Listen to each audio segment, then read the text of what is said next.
Thank you for that introduction, Lisa. I have two thanks to Wes Blatter before I even get started. The first is, this is going to be a very intense lecture. There is no way I can give it from the box. So I asked him for his permission to move. He said yes. The second thing is, it's a little bit longer than I was planning, but believe me, if you stay with me till the end, you'll, I think, get some intellectual blessings out of it. Is my mic not on? I'll take this one. Check. And that's actually a good excuse to move over here. All right. So this is going to be about LifePak Nano, age-lock youth, and the clinical correlation. Every time I hear Dr. Mastalutis and Dr. Wood speak, I learn new things. And I am also a fairly cynical, rigorous physician. Not cynical about humanity, but cynical about studies and things purporting to be all that great. So if I were you, I would say, yeah, that all sounds really good and theoretically useful, but it's kind of like Jerry Maguire. Show me the money. Show me the proof. So I've got some proof for you. I have actual, real, live clinical experiences on this product where you can see a cause and effect change in function, at least partially attributable to these products. So let's begin with the bad news. This is what your patients are seeing. From Academy of Nutrition and Dietetics, do you even need to take vitamins? Well, this one isn't much better. In fact, it's worse. This is Scientific American. Most supplements do not prevent chronic disease or death. Their use is not justified, and they should be avoided.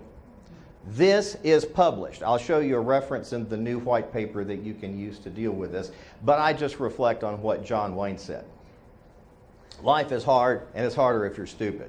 And there's a lot of stupidity out there. There are people that are not looking at the balance of the peer-reviewed medical literature, and today I aim to do that with you. So before I begin, because I'm going to be talking about cancer risk, mortality risk, breast cancer risk, Alzheimer's risk, I want to be very clear and affirmatively articulate the DSHEA warning. DSHEA is the Dietary Supplement Health Education Act, which says no natural product can be used to diagnose, treat, prevent, cure, or mitigate any disease. So I want us all to be 100% congruent that I am not talking about taking these products and treating anything. That being said, it is truly remarkable as a holistic physician to see what can happen when the body is just fed the nutrients it needs. To quote scripture, we are fearfully and wonderfully made. There is, whatever your religious beliefs, there's either millions of years, billions of years of evolution in our cells, or we were designed perfectly. So with that, I will proceed. When I was here in January 2017, I looked at antioxidant antidepressant, and I found 3,476 references in the peer-reviewed literature. This is the reason I, as a psychiatrist, am interested in it. But also as a holistic physician, I'm interested in several other things. I will tell you that in psychiatry, if it's bad, it is associated with oxidative stress and low carotenoids. So all you have to do is go to my favorite place to hang out on the internet, pubmed.gov. Not as fun as Club Med, but it's pretty fun, pubmed.gov. Type in what you want to search on right there, antioxidant and antidepressant. So I suggest if you were a psychiatrist, type in ADHD, antioxidant, depression, antioxidant, anxiety disorder, antioxidant, schizophrenia, antioxidant, bipolar disorder, antioxidant, or oxidative stress. And you will see on a balanced reading of the literature that the worse your antioxidant status is, the worse off you are. That's guaranteed. Just look at the balance of the literature. But the literature progresses. So July, when I came back here, there were 3,574 citations. That was 98 new papers in 5 months, or 19.6 new studies per month. And this time, when I checked yesterday, there had been a total of 163 new citations in the last month just on this very narrow topic, antioxidant and antidepressant. You say, okay, but I'm not a psychiatrist. I don't care about those mental health patients. Fine. We'll talk about that. First of all, I'm going to briefly recap the scanner. What is oxidative stress and how can we measure it? And the answer is we can measure it expensively or inexpensively, fast or slow, and painful or not. I'm first going to show you the worst routine. This is painful, slow, and expensive. This is an oxidative stress panel from, and since I'm not being sponsored by a pharmaceutical company and it's not a promotional program, I'll tell you, it's Genova Diagnostics. It's one of the finest functional medicine labs in America, and I use it a lot. But if you look at this, the guy's glutathione was low, all of this is low, his lipid peroxides were high, and I scrolled. My net impression was this patient had profoundly low antioxidant status. That's one way to do it. It costs $350 or so, maybe more these days. Takes 3 weeks to get the results back, and the patient has to have a blood stick. This, on the other hand, is a fast way to do it. 30 seconds, painless, and you get the results on the spot. The question is that number really real? I mean, can we hang our hats on the fact that that is a real biomarker? You heard about the patent, you heard about the development and so forth, but what you haven't heard yet is a skimming through the literature on what is established on Raman resonance spectroscopy and carotenoids, which we will now do. So in July 2017, there were 80 citations on Raman spectroscopy and skin carotenoid in the peer-reviewed literature. As of yesterday, there were 84. If you want to, and by the way, when you look at Raman spectroscopy, skin carotenoid, you need to understand that if Raman spectroscopy was being used to examine skin carotenoids in these studies, it was our scanner, because there is nobody else that can market, sell, or represent any Raman spectroscopic device for the determination of carotenoids in living tissue other than Nu Skin Pharmanex. So all of these studies that are published have to do with our scanner. This is one of my favorite citations, and it basically says that if you take one reading per month for 6 months and average them together to minimize variability, assuming that the diet and exercise and illness levels do not change, how does that compare with a one-shot reading? And the answer is the one-shot reading is just about as good. It correlates. So you don't have to say, well, you know, there's so much variability with this, we'll have to take 6 readings and then average it. One will do. This basically said the totality of the evidence. That's almost a legal term. I do forensic work too. There's different levels of proof. The totality of the evidence, the preponderance of the evidence, beyond a reasonable doubt in murder cases. The totality of the evidence supports the use of skin carotenoid status as an objective biomarker of fruits and vegetable intake. I think there was a question that came up about this. Skin carotenoids may effectively serve as an integrated biomarker of health. Now, this is the reason I was very careful about the Deshay Act. Yesterday, I went on PubMed and looked at all of these diseases: Alzheimer's, Parkinson's, cancer, stroke, pain, thyroid disease, surgical recovery, joint pain, rheumatoid arthritis. Thought you'd find something up there that would be interesting. And if you search Alzheimer's and oxidative stress, there are 6,820 citations as of yesterday. There are 6,028 on antioxidant Alzheimer's, and there is 258 on carotenoids and Alzheimer's. Oh, the other good news and bad news about this presentation. Let me reassure you. You cannot possibly get all of this on one listening. You could, in fact, as I was looking at these slides, I thought, wow, there's no way these people are going to get this on a one-shot listen. So fortunately, it's being recorded. You can watch on the back office. I invite you to do, and look at all of these other things: thyroid disease, oxidative stress, antioxidant, carotenoid, joint pain, surgical recovery. One of our MDs in this group does not do a plastics procedure on his patients unless they've been on LifePak Nano. I think it's 2 to 3 months. Here is the paper that Dr. Moore alluded to last night. This is a pooled analysis of 8 cohort studies, and it looked at basically, if you're a woman, what is your risk of breast cancer as a function of where your carotenoid levels are. Here's the conclusion. I'll show you the conclusion first, and I'll show you the backup data. Women with higher circulating levels of all of these carotenoids may be at reduced risk of breast cancer. Now, here's what the data shows. So you can see that there is a relative risk line going down at 1. And these are all the different types of carotenoids that were measured individually: lycopene, lutein, zeaxanthin, beta-cryptoxanthin, beta-carotene, carotenoid, alpha-carotene. And here are the total carotenoids in the bottom, in the red box.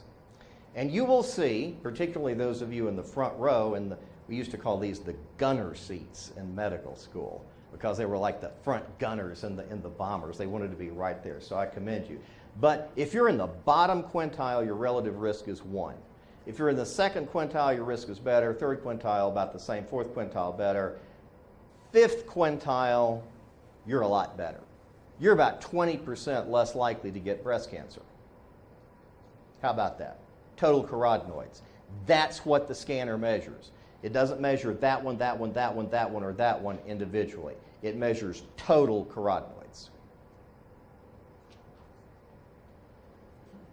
Here's another one. If you're a woman and you have human papillomavirus, there are some bad strains and some not so bad strains. And the bad strains can go to cancer. Or to use the Star Wars metaphor, they can go to the dark side.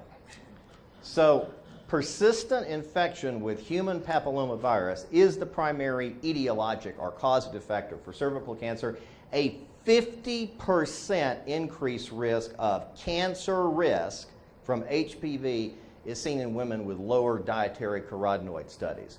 Every OB-GYN, I mean, we're talking about basically the 2 areas that are looked at: breast cancer and cervical, vaginal, uterine type stuff. I mean, every OB-GYN should have one of these in his or her office. And this is probably my favorite study. It's my favorite study because when I tell my male patients this, they just kind of shut up and take the product. It is the Akbarali and colleagues' Epidemiology of Vascular Aging study.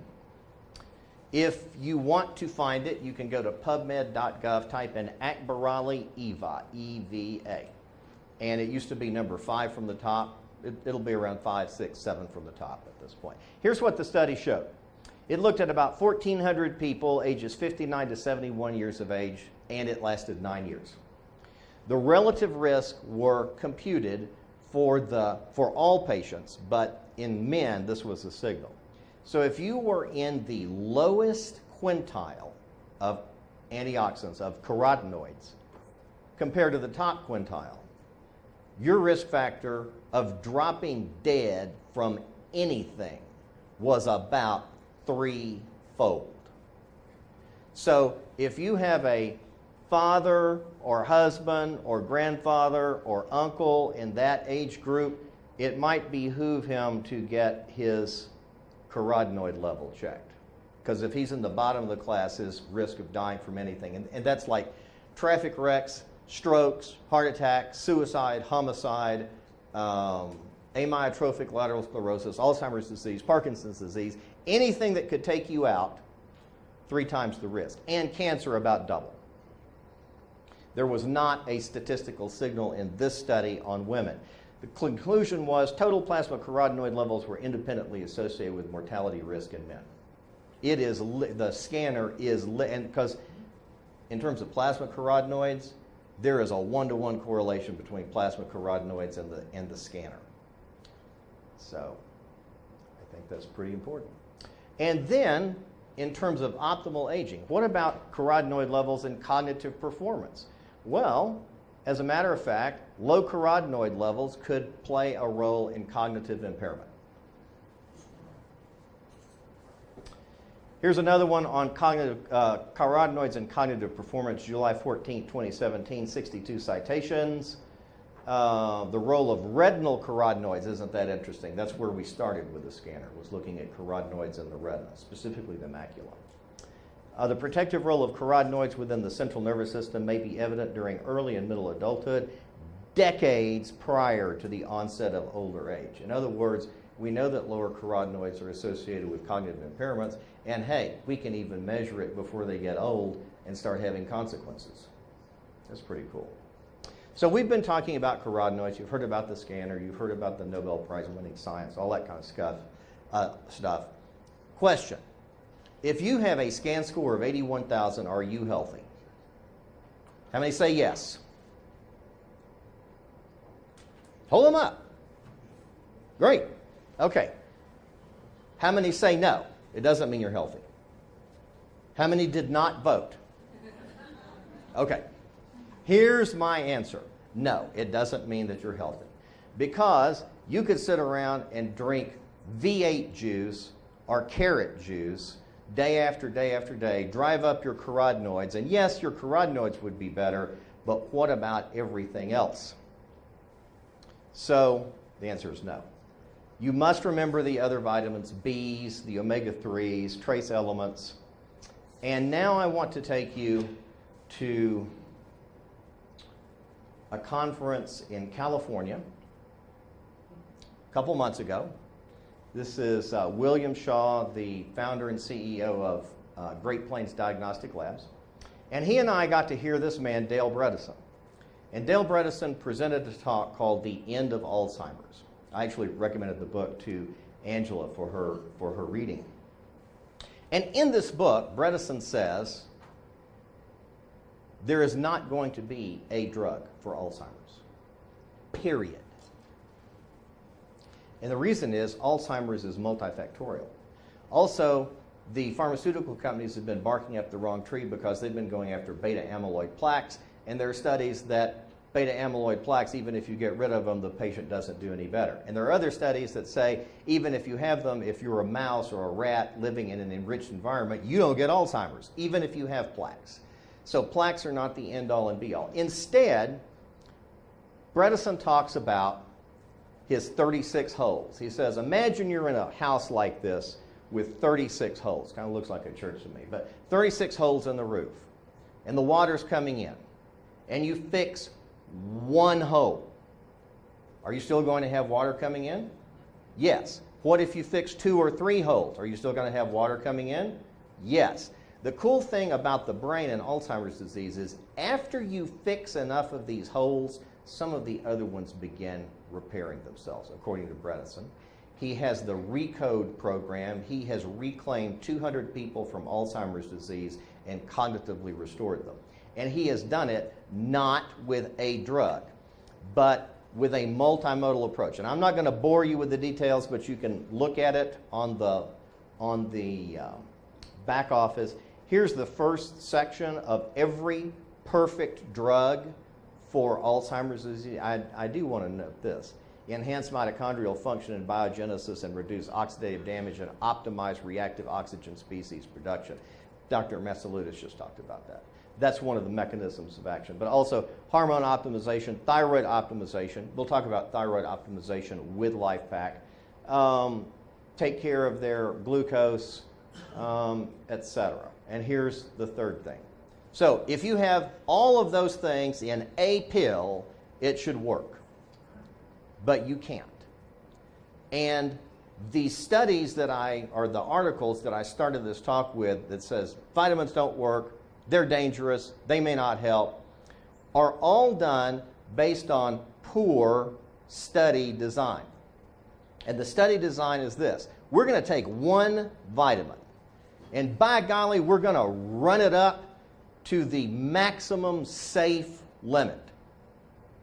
And then we're going to see if it works. Well, if you take a synthetic vitamin A, John can talk about this, and you run it up, you may have consequences. In fact, in some smokers, it showed that their cancer risk, their lung cancer risk went up.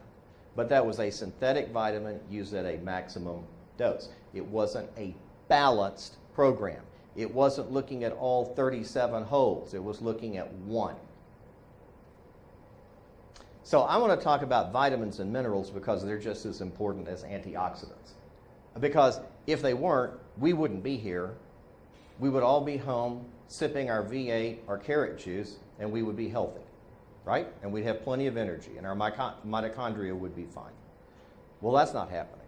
So what is with these vitamins and minerals? They are essential, except vitamin D, which theoretically can be made. The best definition of how to make your own vitamin D is live in Florida in the summer, go outside at noon, take off all your clothes and lie in the sun for 30 minutes. Then you will have enough vitamin D. If you can't do that, then you probably need to supplement. And deficiencies in vitamins result in all of these diseases. I want to talk about a few of my favorite things. Zinc is one of them. It's associated with low testosterone. Per the U.S. Department of Agriculture, 60% of men 20 to 49 years of age do not get enough. What is zinc good for? Making testosterone. Why is that important? Is it just so men can enjoy their favorite organ? Or might it have other health benefits? And the answer is probably both. It has other health benefits. Men with coronary artery disease, in fact, have significantly lower levels of androgens than normal controls. According to Hackett, there is early evidence from non-randomized studies that physiological testosterone replacement is extremely safe and may reduce cardiovascular mortality. What about just supporting their own normal biological production of testosterone instead of listening to those "do you have low T" commercials on TV and lathering up with androgel or Testum or whatever? And I showed this slide last night. Most of us know about the little blue Viagra pill from Zoloft, from Pfizer. But there are other things that can be done for erectile function. I'm not going to ask for a show of hands of any men that in particular that are interested in this topic, but I'll just tell you, this is free. Ways to improve your erections. Number one, holistic. Exercise, improve your nutrition, and get your weight under control. Two, adequate supplementation, and this is published, ladies and gentlemen, in the American Journal of Cardiology. This is not a throwaway rag journal. Supplements, omega-3 fatty acids, there are about 4 grams a day in LifePak Nano. Antioxidants, calcium, and folic acid. There's plenty of that in LifePak Nano. And replace the testosterone deficiency if that doesn't do it. But that'll improve erectile quality. Okay, now I'm scrupulous. I'm going to give equal time to both sexes. So what about women and testosterone? Well, oral zinc raises testosterone level in women as well. What might happen if you raise a woman's testosterone? Here was a study looking at transdermal testosterone in women. It improves sexual desire, arousal, orgasm frequency, and sexual satisfaction in premenopausal and postmenopausal women. Isn't that intriguing to you, ladies? Zinc. You have to have zinc. This is one of the reasons why people say, wow, I feel so much better on these supplements. And the reason is their testosterone is going up and also their thyroid axis is improving, which I will show you. Oh, and by the way, ladies, it's also associated with favorable effects on body composition, just like it is in men. And here's the correlation with women. If you look at testosterone in women and heart disease, 315 citations, testosterone in women cognition, 202 citations, testosterone in women in mood, 780 citations. Imagine if you were thinking better and your mood had improved because your testosterone level finally went up to where it was supposed to, because finally you weren't zinc deficient. What's the likelihood you could be zinc deficient? Well, it's out there. This study was done at the United Nations. It was the Earth Summit, and it looked at the percentage of mineral depletion in the soil by continent. North America was leading the world again with 85% of the minerals in the soil depleted in the last century. So even if you're eating organic out of today's soil, it's not organic like it was back in the Little House on the Prairie days. You're not getting your nutrients out of the soil. Max Robbins, I heard his story a few times back, and he talked about how he witnessed farmers doing what he called mining. Did you say mining the land or mining the ground? What's the either? Mining the ground, where you just grow crops, grow crops, grow crops. You replace with the simple fertilizers, but you never refeed the soil with the nutrients and ingredients it needs. And as Dr. Moore noted yesterday, JAMA in 2002 had this article, is by Fairfield and Fletcher, Vitamins for Chronic Disease Prevention in Adults, and their conclusion was, pending strong evidence from randomized trials, it appears prudent for all adults to take vitamin supplements. The reason is, they said, in the American diet, there is adequate nutrition for most people to avoid gross deficiency diseases. That's like scurvy, where your gums bleed, rickets, where you have bow legs. We don't have too much of that. But we do have a lot of people dying of cancer, heart attack, strokes, Alzheimer's disease, etc. Well, why is that? Here is probably the answer. This is Bruce Ames' paper in the Proceedings of the National Academy of Sciences, and it was his so-called triage theory, micronutrient triage theory of aging. And his theory was basically, if our body has a finite amount of nutrients to do things with, is it going to put them on DNA repair, or is it going to put them on like our heart beating and our brain thinking and our liver working and our muscles working? It's going to put them on that. So this is Ames' paper in 5 points.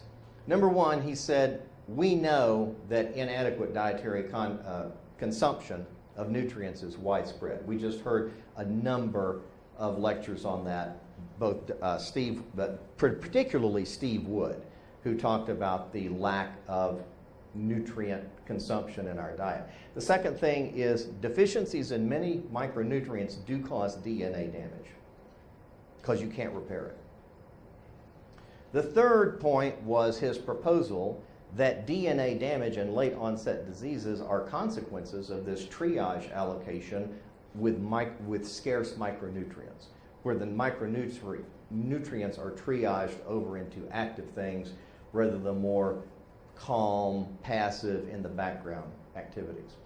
Fourth, if this proposal is correct, then micronutrient deficiencies could be at the root of cancer, accelerated aging, and neural decay, but would leave critical metabolic functions such as ATP production, or at least most of it, intact. What does that mean? It means you could walk, talk, chew gum, walk around, kind of stagger through the day. You wouldn't be bedbound, but you wouldn't be protecting your DNA either. And his final conclusion was a multivitamin mineral supplement is one low-cost way to ensure intake of the recommended dietary allowance of micronutrients throughout life. God says it all. And there are other papers out there in the literature if you want to look, but those are two of my favorites. This is Fulgoni, which Dr. Wood mentioned. Fulgoni looked at the percent of U.S. residents greater than 2 years of age who are deficient in these micronutrients, and I found it interesting that 45% of all of us that are over 2 are magnesium deficient. Why should that be? Well, if you go to the Golden Arches or eat processed fast food at other places, and if you're under stress, you're going to use up your magnesium. Magnesium is also decreased by alcohol, caffeine, sodas, and meds. It's considered the anti-stress mineral. It decreases cortisol, it helps you sleep, it relaxes your muscles, prevents cramps, it actually helps with menstrual cramps, it decreases anxiety and improves sleep. It is the calmer downer element, and 45% of the population is deficient in it. Is there any wonder why there's so many migraines, aches and pains, people coming in asking their doctors for sleeping pills? Now we're going to grade into something that I was hinting at about why do people feel so much better on LifePak Nano? Well, because their thyroid axis starts working. This is from the FACEB journal, and it basically says that if you have modest selenium deficiency, it can increase the risk of diseases of aging. So magnesium, aches and pains and cramps, not sleeping. Selenium, hey, you're going to prematurely age. Why might that be? Well, because your cells aren't getting the nutrients that they need. So I am now, in 1 minute or less, going to teach you what 99.5% of practicing physicians in this country do not know, including your primary care doctor if he or she is conventional and not totally up on the thyroid literature. Here we go. You have up in the top of your head your pituitary, which secretes TSH, thyroid stimulating hormone. Thyroid stimulating hormone goes down to the thyroid gland and it says, make thyroid hormone. It's a gland here. That's not the end of the story. Thyroid hormone has got to be metabolized into T3 in the liver by an enzyme 5'3-deiodinase, which is selenium dependent. LifePak Nano, by the way, has 200% of your requirements for selenium. So you will not have any problem making T3. Ladies and gentlemen, T3 is the foot soldier of the thyroid. It's like the frontline troops. It's what goes out and binds to receptors. It is not your thyroid hormone, it is T3. Most doctors only measure TSH, they don't measure T4, free T3, or even reverse T3. And, by the way, LifePak Nano has 76% of the recommended daily allowance for iodine, and you have to have iodine to make your thyroid hormone in the first place. What happens when somebody goes from a mineral deficiency to mineral adequacy on LifePak Nano? Their thyroid axis starts to improve. A quick show of hands. How many of you have had people that go on LifePak Nano and they say, wow, I've even been losing weight? Yeah, a few of us. This is one of the reasons. Also chromium, which I'll talk about. Now, my brother-in-law collects deer heads for trophies. I collect eyebrows. Usually they're women's eyebrows. So this was a physician's wife who came to me with no lateral eyebrows, which is a sign that you can pick up sitting across the room that the woman's thyroid axis is not adequate. And her chief complaints were fatigued and no sex drive. And lo and behold, her thyroid tests were inadequate. I put her on thyroid hormone. She felt great. And hopefully her eyelids will grow back in. Not eyelids. Eyebrows will grow back in over time. This is selenium and cognitive impairment. Another study. This looked at a decrease of plasma selenium over a 9-year period and concomitant cognitive decline. If your brain is not getting enough thyroid hormone binding at the, I think it's the alpha-1 thyroid receptor in the brain, which is T3, it will not work right. I want to get back to Dale Bredesen and the end of Alzheimer's, who said that there is not one perfect Alzheimer's drug. Ladies and gentlemen, I will tell you there is not one perfect supplement. It is not LifePak Nano, it is not LifePak, it is not H-Lock Youth, it's not R-Squared. There is no perfect supplement. Supplements need to be matched to people for the issues that are being addressed. Now, foundationally, I think everybody should be on LifePak Nano. Everybody should be on that. But in terms of what you want to do and the deficiencies that you are noting in your life, for example, I've noted energy deficiencies at times. That's the reason I'm on Age-Lock Vitality. That's the reason instead of walking across the street at lunch when it was raining, I just went in and bought another bottle because I wanted to make sure that my mitochondria were happy when I was talking to you today. But when we look at the brain, There are symptoms of B12 deficiency which are both peripheral and central. So this is all mental: irritability, apathy, personality changes, depression, memory loss, dementia, hallucinations, violent behavior, anxiety. It's easy to dismiss this as, oh, those are just the mental patients. But you don't have to be a mental patient to get demented. My mother was not a mental patient. She got demented. My father was not a mental patient. He got Parkinson's disease, which crippled him. Here's physical: diminished sense of touch and pain, clumsiness, weakness, pernicious anemia, chronic fatigue, tremors, and GI problems. Guess what? And I'm going to call on John Whitaker if nobody volunteers this. Guess what will lower your B12 level? The commonly prescribed over-the-counter. Over-the-counter. I know, prescription. Epson. What? Epson. Epson? Pepsid. Yes. Why? Decreases absorption. Decreases absorption of? Decreased hydrochloric acid. Oh, do say more. Decreased hydrochloric acid. What does that do? Decreases the absorption of Do you know how? There's one step missing. Okay, so if you cannot make enough hydrochloric acid in your stomach because it's blocked, you do not make intrinsic factor. And without intrinsic factor, you do not absorb B12. And ladies and gentlemen, there is an epidemic of B12 deficiency out there that is silent because people are popping that over-the-counter antacid day after day after day. You mentioned too, any of you in the healthcare field, you're dealing with diabetics, metformin does the same, well, not through the same mechanism. Okay. It leaches you of anxiety. That's good to know. Thank you. So your brain in B12. So what's it to you? I mean, so your level is a little low. So what? Well, if you're in the bottom third for B12 levels, you have 6 times the increased risk of brain volume loss. So if that sounds like a good time to you, then yeah, just take your Pepsid or Prilosec or whatever, and don't check your B12 level. Don't, for heaven's sakes, don't supplement, because that will mess up the whole deal.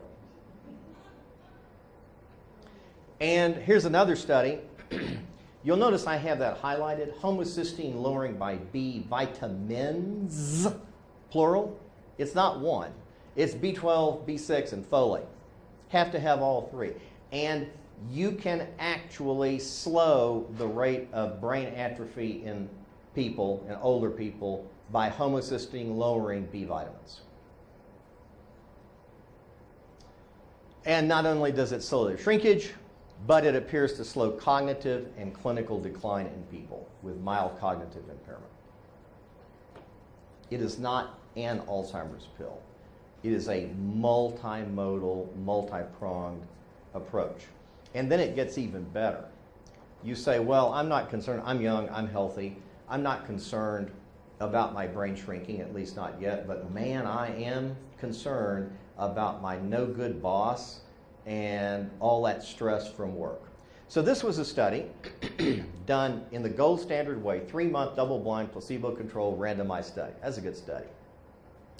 Measured things were personality, work demands, mood, anxiety, and strain, and it was a B-complex treated group. Lo and behold, the B-complex treated group had significantly lower personal strain and a reduction in confusion and depressed, dejected mood after 12 weeks.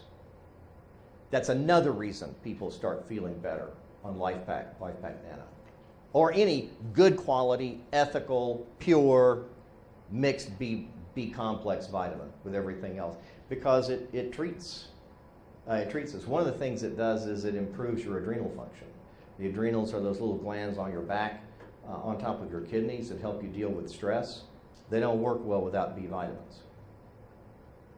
Here's another one. Micronutrient supplementation has a beneficial effect on perceived stress, mild psychiatric symptoms, and aspects of mood in apparently healthy individuals. This is your next door neighbor that you convinced to go on LifePak Nano, and apparently healthy. And she comes by and says, wow, I'm really feeling a lot better. Supplements containing high doses of B vitamins may be more effective in improving mood states. So with all of that, what exactly is in LifePak Nano? So these are the homocysteine lowering vitamins. B12, you have 1,000%. of what you need. B6, 500%, folic acid, 150%. You're covered. You're going to lower your homocysteine. Zinc raises testosterone. Selenium and iodine boost your thyroid production and function. Chromium helps you regulate your blood sugar control. It's got 166% of that. That's one of the reasons people stop grazing and eating the bad stuff when they start getting good nutritional supplement. And it's just loaded with antioxidants. Vitamin C, vitamin A, vitamin E. And this is, vitamin A is the beta-carotene in plant extracts. It's not the poisonous synthetic vitamin A. And I haven't talked at all about fish oil. I'll share one slide with you on fish oil. But if you get this, you will want to make sure that you're on fish oil. Trust me. So this is the relative risk of what? Sudden death. From what? Cardiac causes. What's sudden death? That somebody is standing in front of you talking and they drop to the ground and, as we would say, crump in medical parlance and die. That's sudden cardiac death. So again, the omega-3 fatty acid levels were sliced and diced into the bottom quartile, second, third, and fourth quartile, the top quartile. The relative risk was set at 1 if you were in the bottom of the class. If you got to the top of the class, the fourth quartile, your relative risk was 0.2. That means, ladies and gentlemen, there is a 5-fold reduction in your risk of sudden cardiac death if you are in the top quartile of omega-3 fatty acids. I think it's pretty important. So I have lots of my patients on omega-3 fatty acids, either in LifePak or LifePak Plus Fish Oil or LifePak Nano, or some of mine on LifePak Nano and ageLOC Youth. Quote from Zig Ziglar comes to mind. He said he wasn't interested in minimum daily allowance. He was interested in maximal daily performance. And I'm interested in maximal daily performance. So I take the LifePak Nano, take the ageLOC Youth, take the Vitality. So back in January, I gifted you all with unique access to this paper, which is on the back office. This does not exist in the wild. No other Nu Skin Pharmanex teams have it because I haven't released it. The earlier paper has been released. You might have read that one. This is the new one. And in it, I talked about the tyranny of the status quo and the hypocrisy of the Nutrigencia. It's very provocative and in your face. And the whole article has been brought up with peer-reviewed, up to date with peer-reviewed science as of early 2017. So I want to talk about what the Nutrigencia say versus what they do. So here's how medical professionals use vitamins. 64% of women physicians are on a multivitamin. 51% of doctors and 59% of nurses use dietary supplements. 37% of cardiologists, 50% of orthopedists, and 59% of dermatologists use supplements. I think this is interesting. The reason the dermatologists use supplements is they know what happens if you have low antioxidants and carotenoids. You get skin cancer, or you're more likely to get skin cancer. So they're using it themselves. 74% of all dietitians were regular users of nutritional supplements. So they will tell you, well, you should get all of your nutrients in a balanced diet. As Dr. Wood's colleagues said, the nutritionist, I can't believe you're working for a supplement company. You can get everything you need in your diet. No, it's not true, and it's not substantiated by the peer-reviewed literature. Today's reality, 68% of Americans take one, 55% of people trust their doctor for a recommendation, yet most doctors don't talk about it. Well, Sally, well, Joe, I really think that you should go on a nutritional supplementation to lower your all-cause mortality risk. That conversation does not occur.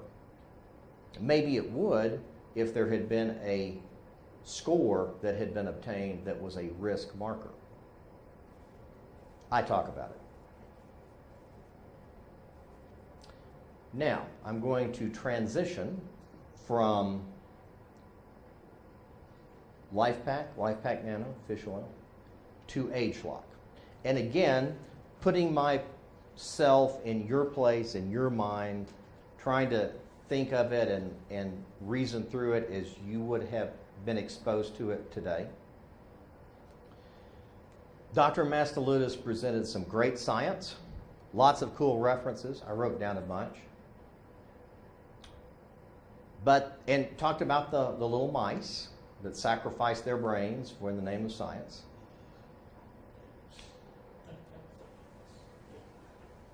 But what does it really do in a human being? So I decided to find out. We are going to talk about ageLOC on the inside. Dr. Mastaludis talked about this company, Affymetrix, with the gene chips. And you've heard the story now about cordyceps sinensis and improving mitochondrial function, as you can see. So this is young, this is old, this is resetting them. I'm not going to belabor it. That's one point I might make. This is with cordyceps sinensis CS4. It's one ingredient. All of the ageLOC products not only have had each of their ingredients studied, but they have had the recipe studied as everything is blended together. What's it like if you're a young mouse not on ageLOC Youth versus an old mouse that is on ageLOC Youth? What is your genetic expression? So that's an interesting overview, but it's not the whole story. Dr. Mastaludis talked about heat maps. You've been seeing heat maps. I showed you one. How much really hard science is there out there about gene chip heat maps? So I did this yesterday. I went to images.google.com and I searched gene chip heat map. And all of these are illustrations from studies that are using gene chip technology. And you can just start at the top and scroll and scroll and scroll and scroll and scroll and scroll. This is established science. This is state-of-the-art science that these products are based on. So I want to talk about it on the inside, ageLOC inside. Some of you know about the cosmetic products, the dermaceuticals, the Future Serum, True Face Essence Ultra, the ageLOC Me. That's ageLOC. We hear that's ageLOC technology, but it's not putting it into our bodies. What happens when you put the ageLOC technology into your body? So there's a limit to what I will do in the name of science. I won't go through my sample cabinet and take all of the antidepressants, for example, to see, what they're like. Number one, I don't need them. Number two, it would not be appropriate. But I thought, okay, well, I need to lose a few pounds. So this is back in October of 2013. I thought I will take TR90 out for a test drive. So this is me 3 months later, and that is the picture that Lisa Bell snapped in my office. But that's not the whole story. That's not the best part of the story. The best part of the story is I took measurements, and I used this Whiting's Body Fat Analyzer. So it measured weight and fat. And this is where I started at 168.5 pounds October the 28th, and that's where I ended. I lost 10 pounds of total weight, and I also lost 7.7 pounds of fat, which means that,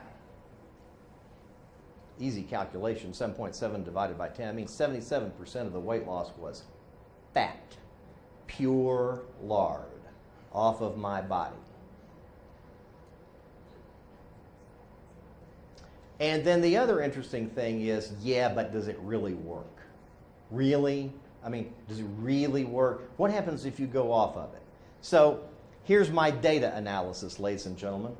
Here's what I tried to do before TR90. I lost 3 pounds, which was the rate of 3/4 of a pound per month. This is what I did on an imperfect TR90 plan. Imperfect is I would have a glass of Cabernet from time to time. And if I was lecturing at a pharmaceutical company dinner, sometimes I would eat dessert even. So less than perfect. I lost 3.7 pounds per month, which is 5 times the previous weight loss rate. And then what happened when I stopped? I kept losing down to here, 1.1 pounds per month. My fat cells had been reset. The genetic expression was reset to burn more fat and store less fat. I'm a believer. In fact, I'm going to go back on another 3-month program with TR90. I'm going to have Lisa monitor me and keep me honest. But that's weight, that's body. I talked to Dr. Chang. He sent me this slide. These are genes that they're looking at in the cerebral cortex. And they are specifically looking at them for age-locked youth. And I talked with Dr. Mastalutis before she presented today about this paper that they're working on, which will have before and after comparisons of a couple of different really interesting metrics on age-locked youth. And that will set it on fire. So when that article comes out, prepare to sell a lot of age-locked youth. And if you're not on it, you'll probably want to take it. Age-locked youth has all of these technologies in it except the targeted health benefits.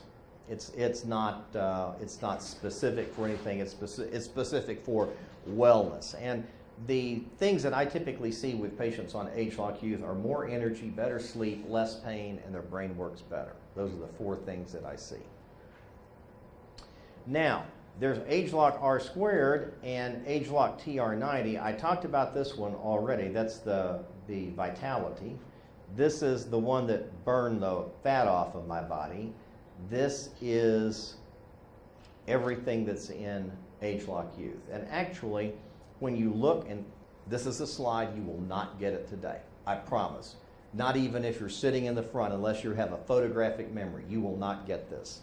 So I invite you to look at this slide online, and what I would do if I were you, what I would do if I were you is look at something like D-limonene and put it in PubMed, D-limonene, and just see what pops up. Here are some of the benefits. It's a dietary chemotherapeutic agent. It treats gliomas, CNS tumors, and solid tumors. Your youth span, indeed your lifespan, would probably be better if you didn't have those. Lycopene, it's the same amount as LifePak Nano. It's an antioxidant, may prevent malignant transformations. And then as it goes down, look here, resveratrol, 30 milligrams, 6 times what's in LifePak Nano. And I think Dr. Wood mentioned the French paradox, but he didn't explain it. The French paradox is you got all these French people eating all these cream sauces and all their French food, and yet their risk of heart disease is less than ours. Why is that? And the answer is it's thought that they drink a lot of wine with resveratrol. So you can take this in. I will just tell you that it is an elegant recipe. How many cooks in the room? How many guys here do not know how to make a chocolate cake? I'm raising my hand. You know how to make one? Okay, you're a stud. Do you? Okay. Most of us guys, John, you know how to do it? Okay. Many people. Yeah, and then what? And then how many eggs and how much milk and how do you beat it and so forth. That what I'm getting at is there is a specific recipe to get an enjoyable piece of chocolate cake. And ladies and gentlemen, there is a specific recipe in age-locked youth to get the change in genetic expression. You have to have the specific recipe. And about the only way you can do it is buy it from Pharmanex. This is what multiple people have said. They have vastly improved sleep. Some people don't see anything. Some people have it sneak up on them. Improved mental clarity in some, dramatic improvements in mental clarity and functioning as well as immune response in several people. And I will tell you some of the things that I noticed. Number one is I had aggravated my left shoulder, shutting my lift gate on the back of my SUV. It took about 2 months, but all the pain went away, never returned. I sleep like a baby, I have more energy, and my thinking is better, and I'll show you that. So now let me tell you how this stuff actually works in real life. On December 16, 2016, I had a 23-year-old on-leave medical student walk into my office. He was on leave because he was disabled from going back to medical school because his brain was not working. The reason was he had Hashimoto's thyroiditis. He's still terribly tired. His muscles fatigued easily. He has terrible brain fog, and he said, I have had this for 6 months. And when I saw him, he was fully diagnosable with depression. He graduated from Indiana University with a 4.0 in biology. This is not a dim light bulb. In fall of 2014, he was doing fine. He started medical school. In spring of 2014, he started having what he referred to as jerks, numbness in his hands, his muscles going weak. This is when his thyroid was getting consumed with antibodies. In May of 2015, he was frankly hypothyroid with a TSH of 183, which is eye-poppingly high. He was started not by me, but outside on medication. In August of 2015, he came in, he told me he hit his head on a car after a concussion he had 7 years previously. So concussion 7 years ago, recent hit of head on the car, and he said, oh, by the way, I might have drunk a little bit too much that night. So this is like a train wreck. This is thyroid problems, brain trauma, alcohol abuse, etc. These were his meds. He was on a daily vitamin twice daily. I asked him, how's that working for you? He said, I don't know. How do you tell? I said, well, I got this scanner. We're going to scan you. He was on a thyroid supplement twice daily and a probiotic. Here were his labs. That wasn't bad. His physical exam, his thyroid felt diffusely enlarged. And for all the clinicians here that do physical diagnosis, he had slightly prolonged relaxation phase of his deep tendon reflexes, which means hypothyroid. His biophotonic scan score was not bad at 39,000. So there's the differential. I ordered labs. This is what I did immediately. I put him on LifePak Nano 2 times a day, plus a high-potency EPA DHA because I wanted to get at inflammation as fast as I could. I put him on coenzyme Q10 to make his mitochondria happy, give him more energy, hopefully improve his brain fog, and I added just a very little bit of T3.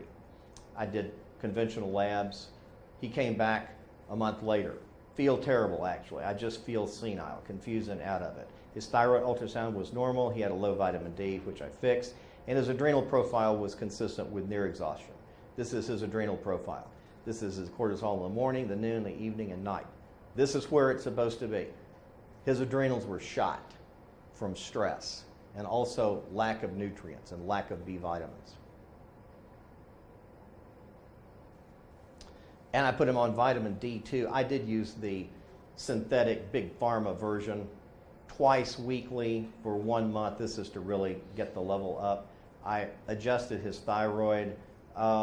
He had ordered the LifePak Nano, but it wasn't back yet, so get on it when it comes. I started him on AIE10 twice daily and something from Wilson, his adrenal protocol. It's not a product that we have at Pharmanex. Can't buy it at the store downstairs. 17 days later, he came back. I've been feeling a lot better. His backaches improved. This was the new history I obtained at that point. He had a concussion his senior year of high school and had difficulty processing for 1 year afterwards. I did add a new medication. I started him on Namenda, which is an Alzheimer's drug. It's also used and published in the peer-reviewed literature for adult ADHD. It's very effective. And I added coconut oil to his diet and to his shakes. And I did CNS vital signs testing, and this is where the story gets really interesting. This was his test, January 22nd, 2016. This is what it showed. His registration of information was at the 32nd percentile. This is the neuropsych testing that had been done a year earlier. registration of info 32 percentile, accuracy of solutions 18 percentile, and the neuropsychologist said that he demonstrated that he had difficulty demonstrating that he was consistently acquiring information. So that was a year ago. Status, he came back a month later, no longer diagnosable with depression or anxiety. Wow. Did I use an antidepressant? No. Did I support the structure and function of his body? Yes. Did I give him zinc and magnesium and B vitamins and chromium and selenium? Yes, because I was in the Life Pack Nano.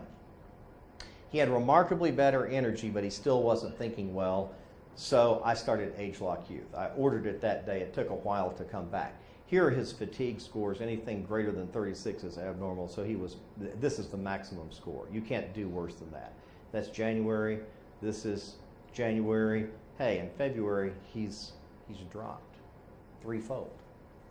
This is how sleepy he was. Greater than 10 is abnormal. He was really sleepy when he came in. Better in January, better in February. He said, the next month, cognitive stuff is overall better. I've definitely gotten better in the last 2 weeks when it's the best I've felt overall. And I actually had a CNS vital signs done before that appointment. So now I've got something I can compare, which I will now do. Here is the CNS vital signs in January. Here's the CNS vital signs in March. That's about 2.5 months different. Here's the difference in metrics. Processing speed, 30 to 40th percentile. Psychomotor, 21st to 75th. Reaction time, 3rd to 25th. Sustained attention, 16 to 75th percentile. This is getting close to where he could go back to medical school. And I tested his mental ability in March. One of my favorite Atlas books was Carmen Clementi's Atlas of Human Anatomy. In medical school, I asked him what his favorite thing that he had studied in anatomy was. He said, probably the brain. I said, fine. I opened it to the illustration of the bottom side, if you will, of the brain, which looks like you're looking down at it or up that way. I said, memorize everything on the page, which he did in 3 minutes.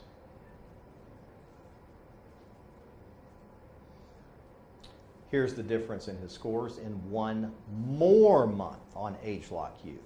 Composite memory increased, psychomotor speed, that dropped a little bit. His reaction time tripled, his sustained attention went up a little bit. That's what happens when you put everything together to maximally support a patient. Now, this you will enjoy seeing. Here are his biophotonic scan scores over on the right. You can see his fatigue severity scales were going down, his Epworth sleepiness scales were going down, and his maximum biophotonic scan score was 50,000, which dropped to 42,000 when he started getting cheap and taking just 1 packet of vitamins per day. He's back in medical school now. Second and final patient. Is 2 out of 3 okay? So this was an older guy, super nice guy, 66-year-old, doing well on Life Pack Nano and Age Lock Vitality.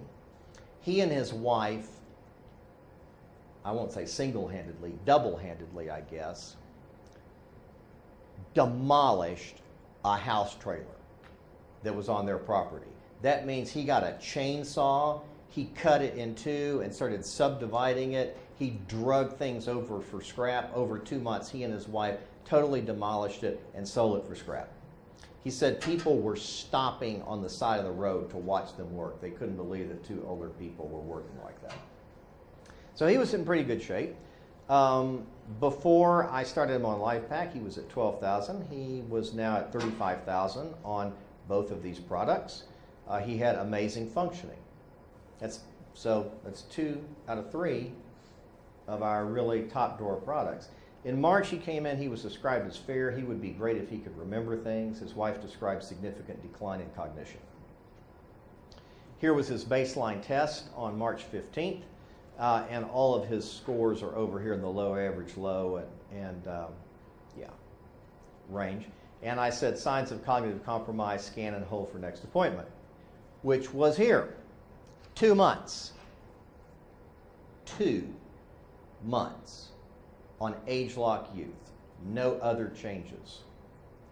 Neurocognition index improved about 4-fold, verbal memory about double, processing speed quintuple, working memory, I won't say it went up 53-fold, I just from basically crappy to 53rd percentile, sustained attention first to 55th percentile, and the time required to do all of this test dropped from 73 minutes and 41 seconds to 64 minutes and 55 seconds. In 2 months on age-lock youth, added to everything else. The recipe makes the difference.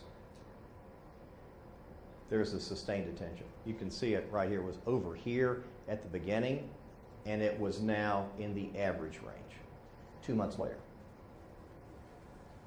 We talked about the cerebral cortex and regulating the thousands of genes.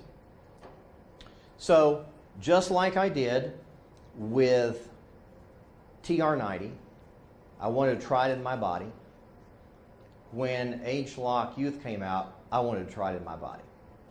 So my first bottle arrived, and I called Lisa, because if I ever have any doubts, I called Lisa. I said, you know, I just got home. I'm about to have dinner.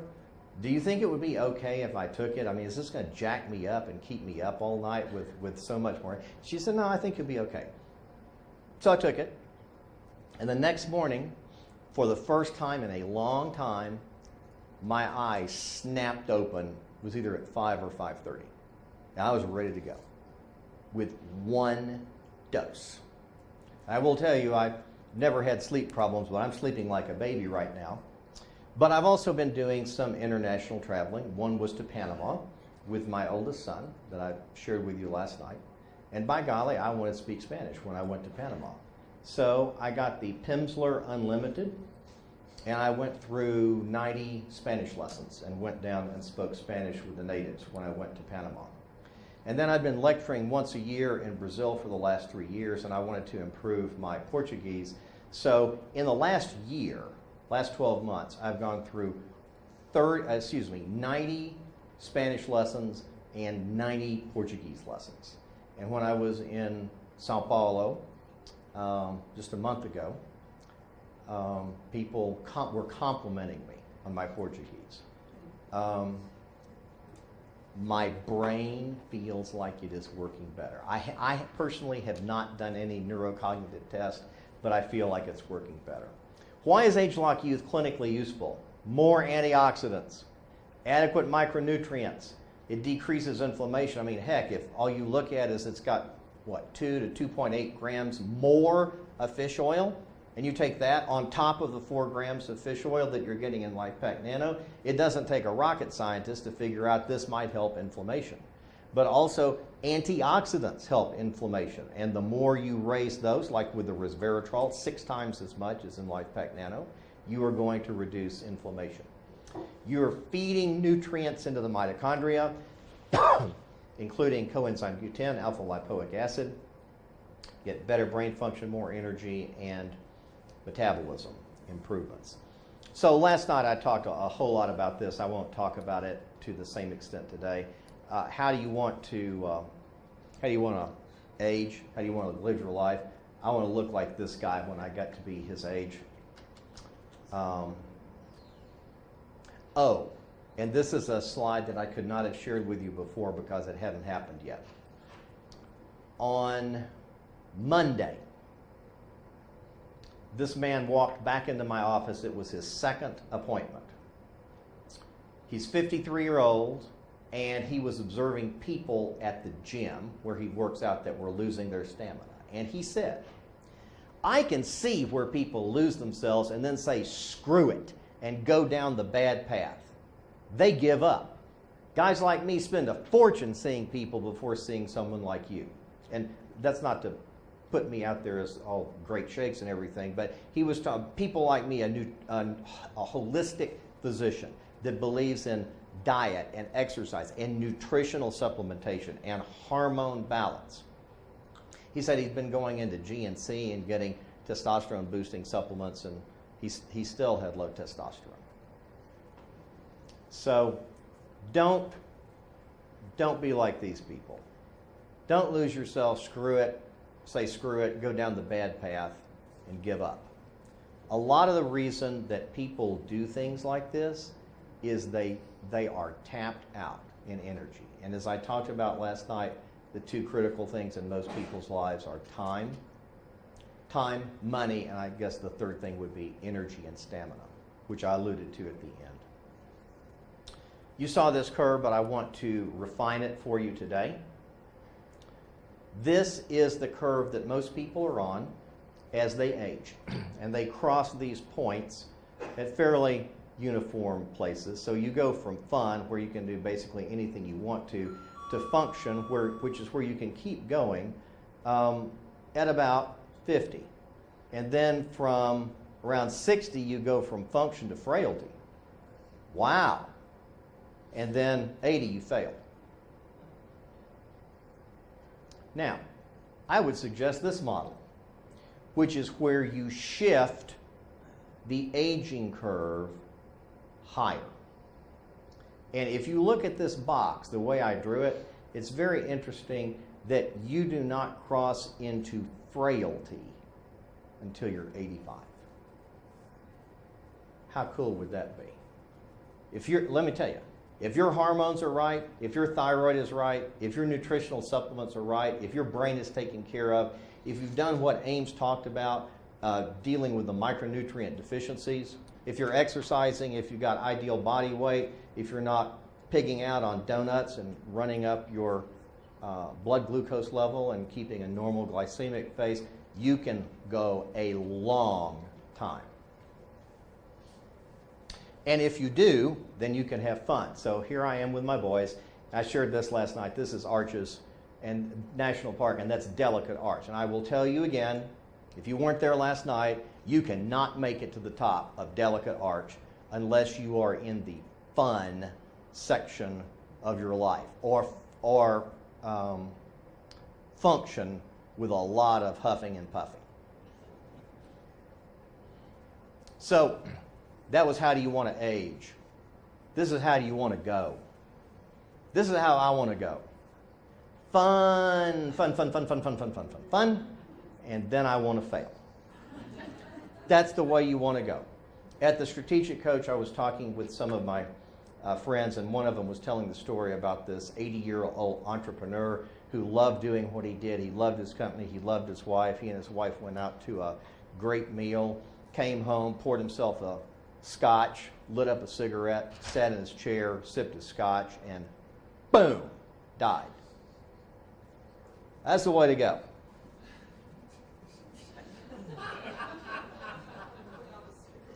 I like this sentiment.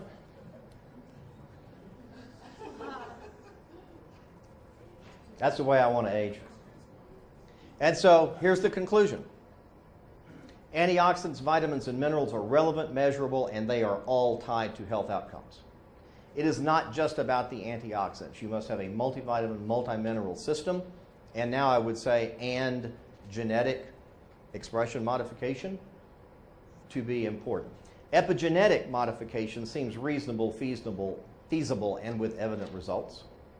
It is rational to combine the best of known peer-reviewed science.